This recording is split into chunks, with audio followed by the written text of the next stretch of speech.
बातमी आहे अहमदनगरमधून। अहमदनगर शहरामध्ये ओबीसींनाच सहकार्य करा अशा आशयाचे बॅनर्स लावले होते।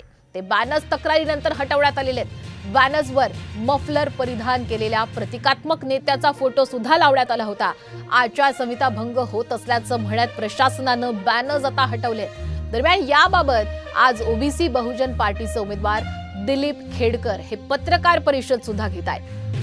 नगरमधल्या या बॅनर्समुळे सध्या जोरदार चर्चा रंगली होती, कारण ओबीसींनाच सहकार्य करा अशा आशयाचे हे बॅनर्स लावले होते।